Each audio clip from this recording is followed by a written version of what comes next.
तो हमारा जो पहला टॉपिक है वो है मनी। मनी को जानने से पहले हमें जानना पड़ेगा कि मनी का शुरुआत कैसे हुआ। जब एक्सचेंज नहीं था तो उससे पहले और सिस्टम चलता था जिसको हम बार्टर सिस्टम बोलते हैं। बार्टर सिस्टम ये होता था कि कोई भी गुड्स आपको चाहिए तो गुड्स लेने के लिए आपको बदले में आपको गुड्स देना पड़ता था।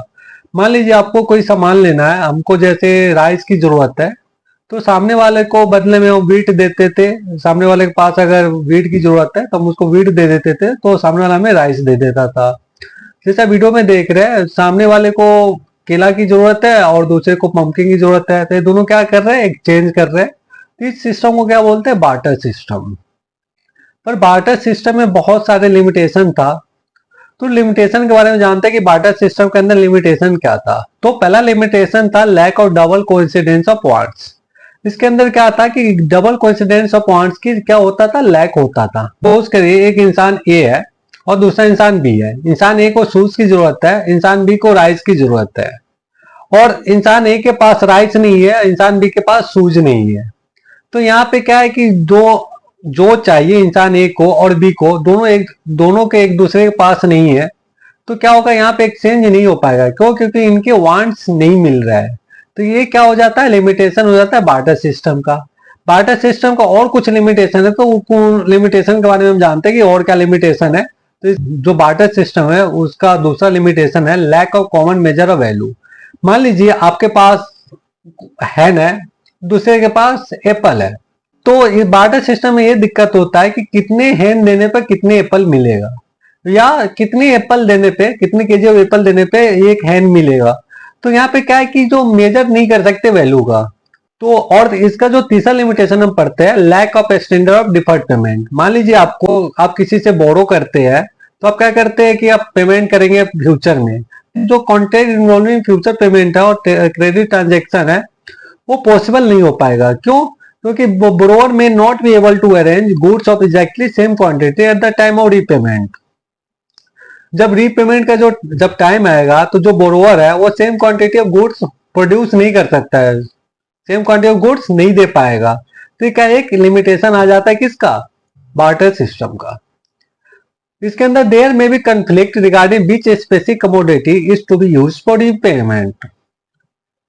और इसके अंदर एक और लिमिटेशन क्या आ जाएगा, the commodity to be repaid may lose और gain its value at the time of repayment. So it very difficult to make defer payment in the form of goods। जैसे आप समझिए कि आपको पेमेंट करना है फ्यूचर में, आप किसी से बोरो किए, आपको पेमेंट करना है फ्यूचर में।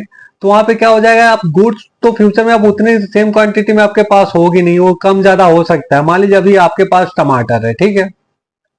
तो टमाटर क्या होगा, 2 महीने 3 महीने बाद वो टमाटर सड़ भी तो सकता है। आपके पास आलू है तो आलू सड़ भी तो सकता है। तो सेम उसकी क्वांटिटी आप बचा नहीं पाओगे, सेम क्वांटिटी आप प्रोड्यूस भी नहीं कर पाओगे। जितना आपने बोला तो उतना प्रोड्यूस करना बहुत मुश्किल हो जाता है। और यहाँ पे जो गुड्स जो क्वांटिटी है उसको स्टोर करना भी काफी मुश्किल रहेगा। इसलिए क्या हो जाएगा, रीपेमेंट करना बहुत मुश्किल आ जाता है। हमारा जो इसके अंदर जो तीसरी जो लिमिटेशन आता है बार्टर सिस्टम के अंदर, वो है lack of store value. Under barter system it's difficult for people to store wealth for future use. Because barter system है, इसके अंदर जो आपके वेल्थ है उसको फ्यूचर यूज के लिए स्टोर करना काफी मुश्किल होता है। क्यों? क्योंकि आपके पास जो वेल्थ है, जैसे कमोडिटी में वेल्थ होगा बार्टर सिस्टम में, तो जैसे वीट हुआ, राइस हुआ, वेजिटेबल हुआ, अब इसकी जो ड्यूरेबिलिटी होती है वो बहुत कम होती है। और इसकी जो क्वालिटी होती है, जो पासेज ऑफ टाइम के साथ क्या हो जाता है, कम होते चला जाता है। और इसके जो स्टोरेज के लिए जो आपको टाइम एंड एफर्ट्स भी ज्यादा लगाना पड़ता है। तो ये सारे क्या बार्टर सिस्टम का एक लिमिटेशन है। तो बार्टर सिस्टम के लिमिटेशन कारण होने के कारण जो मनी का एवोल्यूशन होते गया, लोग एंशियंट टाइम में जैसे जैसे पीरियड आगे बढ़ते गया, लोग अलग अलग चीजों का इस्तेमाल करने लगे एज ए एक्सचेंज। लास्ट में जाके जो एक्सचेंज सिस्टम अभी आया वो क्या हो गया, मनी आ गया। तो मनी क्या होता है, हम पहले डिफिनेशन ऑफ मनी जानते हैं, फिर बाद में एवोल्यूशन ऑफ मनी भी जानेंगे। मनी का एवोल्यूशन कैसे हुआ, उससे पहले कौन कौन से मीडियम हम लोग एक्सचेंज के लिए यूज करते थे, ठीक है। तो पहले हम जानते हैं कि डिफिनेशन ऑफ मनी क्या होता है। तो money is anything which is generally accepted as a medium of exchange. Money कोई भी चीजें हो सकता है जो जनरली किसके लिए एक्सेप्ट होता है, मीडियम ऑफ एक्सचेंज के लिए। Major of value, store of value means for standard of deferred payment. और जो डेफर्ड पेमेंट होता है उसके लिए हम इसको यूज कर सकते हैं, इसको स्टोर भी आसानी से हम कर सकते हैं, इसको वैल्यू मेजर भी कर सकते हैं। मान लीजिए आपके पास कोई सामान है, आपके पास गोल्ड है या घड़ी है या कार है, कोई भी चीज है, तो इसकी वैल्यू मेजर कर सकते हैं किस में, मनी में, कि इसकी कितने गोल्ड देने पे इस गोल्ड की कीमत कितनी होगी एज कंपेयर टू मनी। तो उस हिसाब से आप क्या कर सकते हैं, इसकी वैल्यू मेजर कर सकते हैं। ओके, तो चलते हैं और आगे। The term money is used to cover all such things like coins, currency, notes, checks, etc., which are used to conduct business transactions and settlements of business claim। जो term money है वो कोई भी चीजें हो सकता है, जैसे क्वाइन हो गया, करेंसी नोट्स हो गया, चेक्स हो गया, जो बिजनेस ट्रांजेक्शन और सेटलमेंट के लिए यूज कर सकते हैं। जो बिजनेस ट्रांजेक्शन और सेटलमेंट के लिए जो जो भी चीजें हम यूज करते हैं, जैसे क्वाइन हो गया, करेंसी नोट्स हो गया, चेक्स हो गए, सारे क्या है, मनी है। Money can be any commodity chosen by common consent as an instrument of exchange of goods and service. Money कोई भी कमोडिटी भी हो सकता है जिसको हम कॉमन कंसेंट से चुनते हैं, किसके लिए, instrument of exchange of goods and service. जैसे गोल्ड और सिल्वर, जैसे आप गोल्ड और सिल्वर आपके पास है तो इसके बदले आप गोल्ड और सिल्वर इतनी वैल्यू का कोई भी सामान आप ले सकते हैं। ओके, तो मनी कोई भी कमोडिटी भी हो सकता है। अब नेक्स्ट टॉपिक पे चलते हैं। हमारा जो नेक्स्ट टॉपिक है तो लीगल डिफिनेशन ऑफ मनी क्या होता है। Money is what the law is money. Money वो चीज है जिसको लॉ बताता है कि मनी है। So anything which the government declares as money is money. कोई भी चीज है जिसको गवर्नमेंट बता दे, डिक्लेयर कर दे कि ये मनी है, वो क्या हो जाएगा, मनी हो जाएगा। जैसे इंडिया में पेपर करेंसी क्या है, मनी है। क्वाइंस क्या है, मनी है। यहाँ पे जैसे बॉन्ड भी इशू होता है वो भी क्या है, एक मनी है। चेक से इशू होता है वो भी क्या है, एक मनी है। ओके, लीगल टेंडर मनी क्या होता है। Money which can be legally use to make payment of debts और other obligation. Legal tender money वो होता है जिसको हम लीगली यूज कर सकते हैं पेमेंट, तो डेब्ट है उसको पेमेंट करने के लिए, अदर ऑब्लिगेशन के लिए। इसके अंदर दो मेजर लीगल टेंडर मनी दो टाइप के लीगल टेंडर मनी होता है। एक तो लिमिटेड लीगल टेंडर मनी होता है, एक अनलिमिटेड लीगल टेंडर मनी होता है। तो लिमिटेड लीगल टेंडर मनी वो होता है जिसको आप लिमिटेड में यूज कर सकते हो। जैसे मान लो आप, जैसे क्वाइन एक 2011 है, उसके अंदर क्या है कि आप किसी को भी 1000 तक की मैक्सिमम क्वाइन आप दे सकते हो। उससे ज्यादा अगर आप देते हो तो लीगली सामने वाला ओबलाइज नहीं रहेगा उसको एक्सेप्ट करने के लिए। सामने वाला क्या कर सकता है, मना भी कर सकता है उसको लेने से, लेकिन 1000 के अंदर उसको लेना ही लेना है। अगर नहीं लेता है तो आप लीगल एक्शन ले सकते हैं। तो इंडिया में क्या है, क्वाइन क्या है, लिमिटेड लीगल टेंडर है। In India coins are limited legal tender. और इसके जो नेक्स्ट टाइप है वो है unlimited legal tender. Unlimited legal tender which can be paid in discharge of डेब्ट ऑफ एनी अमाउंट। जिसको हम किसी भी अमाउंट के लिए, कितने भी अमाउंट हमको पे करना हो, कितनी भी डेब्ट हमको पे करना हो, उसको हम यूज कर सकते हैं। उसको हम क्या बोलेंगे, unlimited legal tender. Okay, legal action can be taken against a person who refuse accept this money. कोई भी इंसान अगर इसको लेने से मना करता है तो आप उसको क्या, उसके अगेंस्ट क्या कर सकते हैं, लीगल एक्शन ले सकते हैं। तो अनलिमिटेड लीगल टेंडर में कोई भी इंसान आपको उस चीज को लेने से मना नहीं कर सकता। उसको डेप्ट के लिए आपके जो भी ऑब्लिगेशन है, डेपर पेमेंट है, उसको आप पेमेंट आप उसमें करेंगे। अगर सामने वाला अगर आपको मना करता है तो आप लीगल एक्शन ले सकते हैं उसके अगेंस्ट में। जैसे इंडिया में क्या है, जो पेपर नोट्स है वो क्या है, अनलिमिटेड लीगल टेंडर है। अब paper notes unlimited legal tender, यानी कि इसको अगर कोई लेने से पेमेंट से मना करता है कि इतने लिमिट के बाद हम पेमेंट नहीं लेंगे, आप कोई और मोड ऑफ ट्रांजेक्शन ले आओ, चेक्स ले आओ या कुछ और ले आओ, तभी हम एक्सेप्ट करेंगे, तो आप उसके अगेंस्ट आप लीगल एक्शन ले सकते हैं। ओके, तो नेक्स्ट टॉपिक पे चलते हैं। नॉन लीगल टेंडर मनी और optional money which is generally accepted but legally one is not bound to accept it. Generally क्या होता है कि इस टाइप की जो मनी होता है लोग जनरली एक्सेप्ट कर लेते हैं, बट जो लोग है लीगली बाउंड नहीं इसको एक्सेप्ट करने के लिए। ओके, जैसे आप किसी को चेक देने जाओ, इसके एग्जाम्पल क्या है, नॉन लीगल टेंडर मनी और ऑप्शनल मनी का एग्जाम्पल क्या है, चेक्स हो गया, आपका बैंक ड्राफ्ट्स हो गया, बिल ऑफ एक्सचेंज हो गया, ये सब क्या है, लीगल टेंडर मनी और optional, non legal tender money है और ऑप्शनल मनी है। इसको आप किसी को देंगे तो सामने वाला जनरली तो ले लेता है, पर सामने वाला मना भी कर सकता है। अगर सामने वाला मना कर रहा है तो आप उसके अगेंस्ट में लीगल एक्शन नहीं ले सकते। ओके, तो इनका क्या है, लीगल बैकिंग नहीं होता है और their acceptance is totally optional. उसका जो एक्सेप्टेंस है वो सामने वाले पे डिपेंड करता है, अगर वो सामने वाला एक्सेप्ट करे या ना करे उसके ऊपर है, आपको उसके अगेंस्ट में लीगल एक्शन नहीं ले सकते हैं। तो हम नेक्स्ट टॉपिक पे चलते हैं। हमारा जो नेक्स्ट टॉपिक है वो है एवोल्यूशन ऑफ मनी। तो हम जानते हैं कि मनी का एवोल्यूशन कैसे हुआ। जब मनी का यानी कि इसके अंदर हम पढ़ेंगे कि मनी का जब शुरुआत हो उससे पहले भी हमारा जो एक्सचेंज सिस्टम चल रहा था, तो जो एक्सचेंज सिस्टम चल रहा था वो कैसे चल रहा था, जब मनी नहीं था तो उससे पहले कैसे चल रहा था। ओके, तो पहला हम जानते हैं कि जब एंशिएंट टाइम था, तो एंशिएंट टाइम में हमारा जो एक्सचेंज चल रहा था उस टाइम में कमोडिटी मनी चलता था। कमोडिटी मनी बोले तो जैसे आपको हॉर्स हुआ, राइस हुआ, टोमेटो हुआ, गाय हुआ, बफेलो हुआ, ये सब क्या है, कमोडिटी है। विपन हुआ, तीन चीजों का यूज होता था एक्सचेंज के लिए। ओके, तो जिसको हम बार्टर सिस्टम भी बोलते थे, हमने शुरू में पढ़ा था, बहुत अच्छे से समझाया था आपको। तो बार्टर सिस्टम के अंदर क्या था, कमोडिटी मनी यूज होता था। उसके बाद हमारा क्या आया, मेटेलिक मनी आया। तो मेटेलिक मनी के अंदर क्या होता था कि हम लोग मेटल यूज करने लगे, जैसे गोल्ड हुआ, सिल्वर हुआ, कॉपर हुआ। और हमारे जो मेजर हिस्ट्री जो है ना, मेजर पोर्शन ऑफ हिस्ट्री है, इसके अंदर हमारा जो मेटेलिक मनी ज्यादा यूज हुआ है। उसके बाद जो मेट्रिक मनी के बाद में क्या आया, पेपर मनी आया। तो पेपर मनी अभी भी यूज हो रहा है। अभी जो यूज होता है मनी सिस्टम में, exchange of instrument of exchange, वो क्या है, वो पेपर मनी तो है। तो पेपर मनी जो होता है वो रेगुलेटेड और कंट्रोल कौन करता है उसको, उसका जो रेगुलेशन होता है और control central bank of the country करता है। जैसे इंडिया में कौन करता है, रिजर्व बैंक ऑफ इंडिया, जिसको हम आरबीआई बोलते हैं। ओके, इसके बाद पेपर मनी के बाद में, पेपर मनी तो है, इसके साथ ही जैसे डेवलपमेंट हुआ क्रेडिट मनी भी है। तो क्रेडिट मनी क्या होता है, चेक्स होता है। उसके बाद क्या, प्लास्टिक मनी भी आ चुका है, जिसको हम credit card and debit card बोलते हैं। इस तरह से एवोल्यूशन ऑफ मनी हुआ। तो मनी का फंक्शन जानते हैं कि मनी है क्या।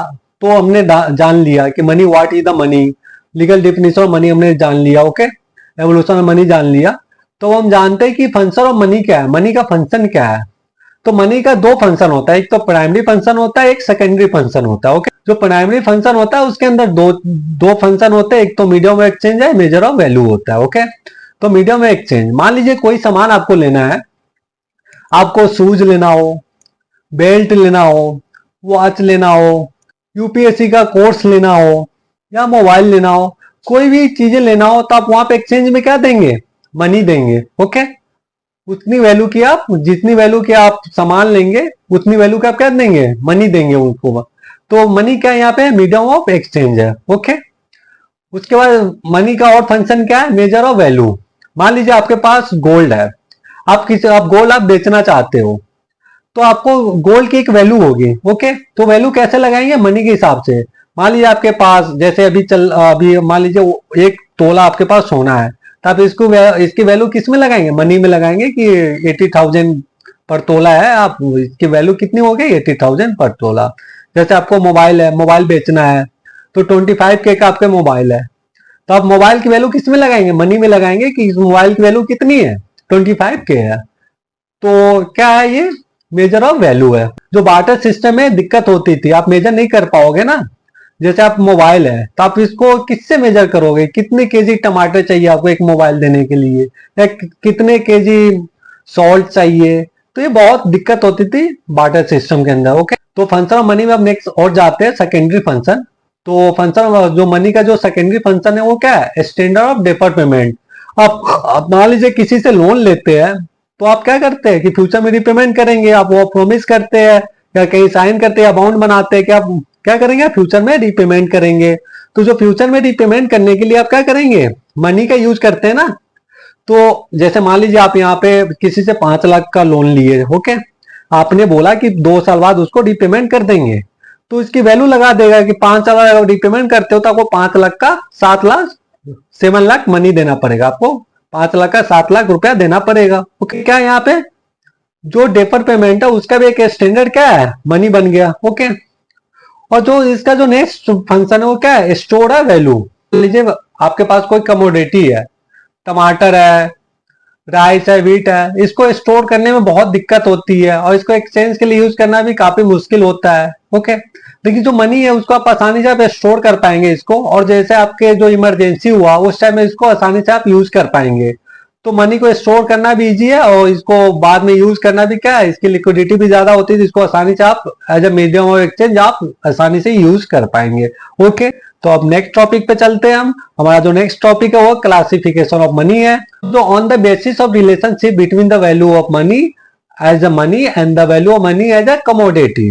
जो मनी की जो वैल्यू है एज कंपेयर टू मनी और जो कमोडिटी के साथ, उसके हिसाब से जो क्लासिफिकेशन ऑफ मनी है उसको दो तरह से करते हैं। ओके, पहला जो है फुल बॉडी मनी।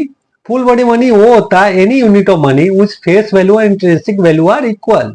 जिसकी यूनिट वैल्यू है, मान लीजिए आपके 5 रुपए का क्वाइन है और उसके 5 रुपए का क्वाइन है सिल्वर का। ओके, और उसको जब आप मेल्ट करोगे, मार्केट में गए आप कहीं पे, आप उसको मेल्ट करवा लिए और मेल्ट करवा के जब बेचोगे तो उसकी जो वैल्यू है वो 5 रुपए का 5 रुपए आपको मेल्ट करने के बाद भी मिल जाएगा। तो उसकी क्या है, उसकी जो इंटरेस्टिंग वैल्यू है, यानी कि जिस मेटल से बना हुआ है उसकी वैल्यू और उसके ऊपर जो लिखा हुआ यूनिट है उसकी वैल्यू, दोनों का जब सेम मिलेगा तो उसको हम क्या बोलेंगे, फुल बॉडी, वो फुल बॉडीड मनी बोलेंगे। उसको क्या बोलेंगे, full bodied money. British period में जो 1 रुपए क्वाइन था वो सिल्वर से बना हुआ था और its value as money was same as its value as a commodity.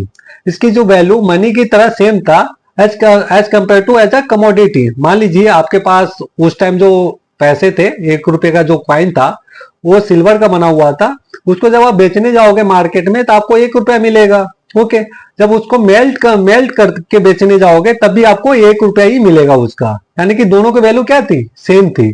तो उसको हम क्या बोलेंगे, फुल बॉडी मनी बोलेंगे। ओके, अब नेक्स्ट टॉपिक पे चलते हैं। नेक्स्ट टॉपिक है हमारा representative full body money. Usually ये किससे बना होता है, usually made of paper. Usually ये मेड ऑफ पेपर होता है, जैसे आप नोट यूज करते हैं आप, वो क्या है, फुल बॉडी मनी है, रिप्रेजेंटेटिव फुल बॉडी मनी है। ठीक है, और इसकी जो वैल्यू होती है full body money, the value of representative full body money is much higher than its value as a commodity. इसकी जो रिप्रेजेंटेटिव वैल्यू होती है वो बहुत ही ज्यादा होती है as compare to as a commodity. मान लीजिए आपके पास 1000 का नोट है, पेपर अगर यूज करेंगे तो उसकी वैल्यू क्या मिलेगी, बहुत कम मिलेगी। लेकिन उस पर जो यूनिट वैल्यू लिखा होता है, जो रिप्रेजेंटेटिव वैल्यू है उसकी, वो क्या होगा, वो बहुत ही ज्यादा होगा। जितना लिखा होगा आपको उतना मिल जाएगा, लेकिन आप उसको एज अ उस चीज का इंटेंसिव वैल्यू निकालेंगे तो 0 या 1 पैसा 2 पैसा बहुत कम ही मिलेगा आपको। और इस टाइप का जो पेपर मनी होता है वो 100% बैक होता है किससे, बुलियन से। यानी कि जो रिजर्व ऑफ गोल्ड और सिल्वर होता है उसको आप रिडीमेबल ऑप्शन पे आप होल्डर क्या कर सकता है, रिडीम कर सकता है। यानी कि मेरे कहने का मतलब ये है कि जो पेपर मनी होता है वो 100% बैक होता है बुलियन से। यानी कि आप उसको 100%, आपके पास मान लीजिए 2000 है, 2000 का वैल्यू का आप सोना यानी कि गोल्ड और सिल्वर आप रिडीम करवा सकते हो। तो हम नेक्स्ट टॉपिक पे चलते हैं। हम जानते हैं 2 काइंड्स ऑफ रिप्रेजेंटेटिव मनी। जो रिप्रेजेंटेटिव मनी होता है उसके भी 2 काइंड्स होते हैं। एक पहला टाइप और convertible paper money. It's refer to the currency notes which are freely convertible into full body money. ये वो करेंसी होते हैं जिसको आप फ्रीली आप कन्वर्ट किस में कर सकते हैं, फुल बॉडी मनी, यानी कि गोल्ड और सिल्वर में। एनी टाइम पे, किसी भी टाइम पे आप आराम से गोल्ड और सिल्वर में इसको रिडीमेबल कन्वर्ट यानी कि कन्वर्ट करवा सकते हो। हाउएवर 100% बैकिंग ऑफ गोल्ड और silver is not desire as all the notes in circulation are not simultaneously presented for conversion. पर 100% जो बैकिंग होता है गोल्ड और सिल्वर का वो डिजायर नहीं होता है। तो हम नेक्स्ट टॉपिक पे चलते हैं। नेक्स्ट टॉपिक है हमारा inconvertible paper money. Kind of paper money which can not be convertible into full body money at the option of the holder. वैसा मनी जो जिसको आप आसानी से आप कन्वर्ट नहीं करा सकते फुल बॉडी मनी में। Okay, however it circulate and commands value as its issue relative I responsible government. लेकिन जो इसका जो सर्कुलेशन और कमांड है उसको जो कौन रेगुलेट करता है, responsible government. This money does not have any banking of standard coins और बुलियन। इस टाइप के जो मनी होता है उसका जो स्टैंडर्ड बैकिंग नहीं होता क्वाइन और बुलियन में। जैसे एग्जांपल के लिए इंडिया के अंदर 1 रुपए जो नोट है वो गुड एग्जांपल किसका है, इनकन्वर्टिबल पेपर मनी का। वो नेक्स्ट टॉपिक पे चलते हैं। नेक्स्ट टॉपिक हमारा क्रेडिट मनी। क्रेडिट मनी क्या होता है, the money whose intrinsic value is much lower than the its face value. वैसा मनी जिसकी जो इंट्रिंसिक वैल्यू यानी कि जिस मेटल से बना हुआ, जिस चीज से वो बना हुआ, जिस पेपर से बना हुआ, उसकी जो वैल्यू है वो क्या है, बहुत ही कम होगी as compare to its face value. यानी कि जो इस मनी की जो वैल्यू हो क्या होगी, बहुत बहुत ज्यादा होगी as compare to commodity value. मान लीजिए आपके पास 5 रुपए का कॉइन है, आप उसको मेल्ट करके बेचने जाओगे आपको 10 से 15 पैसे मिलेंगे, ओके। लेकिन अगर आप उसको मार्केट में डायरेक्ट लेके जाओगे तो उसकी फेस वैल्यू 5 रुपए लिखा है तो आपको 5 रुपए लिखेगा। वैसे मान लीजिए आपके 2,000 का नोट है, आप उसको अगर फाड़ के या एज कागज यूज करने के लिए लेके जाओगे तो उसकी वैल्यू क्या मिलेगी आपको, 0 या 1 पैसा 2 पैसा मिलेगा। लेकिन आप डायरेक्ट अगर उसकी जो फेस वैल्यू क्या है वो 2,000, यानी कि उसकी क्या है मनी वैल्यू क्या है, बहुत ही ज्यादा है। तो जानते हैं कि various form of credit money are, जो क्रेडिट मनी उसके वेरियस फॉर्म होते हैं, उस वेरियस फॉर्म के बारे में हम पढ़ते हैं। पहला है हमारा टोकन मनी, जो small coins of various denomination which are issue to facilitate day to day requirement of the people. Small coin जो वेरियस डिनोमिनेशन में आते हैं, जैसे 5 रुपया, 10 रुपया, 20 रुपये का क्वाइन आता है हमारे लिए, किसके लिए आता है, जो डे टू डे रिक्वायरमेंट होता है लोगों को उसको फैसिलिटेट करने के लिए आता है, उसको हम क्या बोलते हैं, टोकन मनी, टोकन क्वाइन बोलते हैं। तो all Indian coins like those of RS 10, 5, 2 और 1 are token coins since their value as money is more than value of metal content in them. इसको हम क्या बोलते हैं, टोकन क्वाइन बोलते हैं। जैसे कि ऑल इंडियन क्वाइंस, जितने भी इंडियन क्वाइन है, जैसे कि RS 10 का, 5 का, 2 का और 1 का, ये क्या है, टोकन क्वाइन है। और इसकी वैल्यू क्या होती है, इसकी वैल्यू एज अ मनी बहुत ही ज्यादा होती है एज कम्पेयर टू उसके अंदर जो मेटल कंटेन है उससे। पढ़ते हैं various form of credit money यार। तो वेरियस जो क्रेडिट मनी उसके वेरियस फॉर्म क्या क्या है, तो पहला है टोकन मनी। तो टोकन मनी हुआ होता है जैसे जो हमारे जो daily day to day requirement होता है उसके लिए गवर्नमेंट ने क्या किया, अलग अलग डिनोमिनेशन निकाल रखा है स्मॉल क्वाइन का, उसको हम क्या बोलते हैं, टोकन मनी बोलते हैं। जैसे ऑल इंडियन क्वाइन, जैसे कि RS 10 का हुआ, 5 का हुआ, 2 का हुआ, एक का हुआ, ये सब क्या है, सारे टोकन क्वाइन है। क्यों, क्योंकि इसकी जो वैल्यू होती है बहुत ही ज्यादा होती है एज कम्पेयर टू इसके अंदर जो मेटल होता है उससे। यानी कि जिस मेटल से बना होता है उसके कंपेयर में इसकी जो फेस वैल्यू होती है वो बहुत ही ज्यादा होती है। ओके, तो हम नेक्स्ट टॉपिक पे चलते हैं। हमारा जो नेक्स्ट टॉपिक है वो है, तो टोकन कॉइन के अंदर अगला जो है टाइप वो है representative token money. Token money होता है वो 100% बैक्ड होता है, यानी कि गवर्नमेंट के द्वारा 100% बैक्ड होता है। यानी कि आप क्या है, अगर ये पैसा नहीं ले रहा तो गवर्नमेंट के पास जा सकते हैं, यानी गवर्नमेंट पे यहाँ पे सेंट्रल बैंक के पास आप जा सकते हैं, RBI के पास जा सकते हैं। वो उतने आपको उतने वैल्यू की आपको कोई सामान यानी कि गोल्ड और सिल्वर आपको दे देंगे। वो क्या होता है, फुली रिडीमेबल होता है सम कमोडिटी में सच एज गोल्ड और सिल्वर।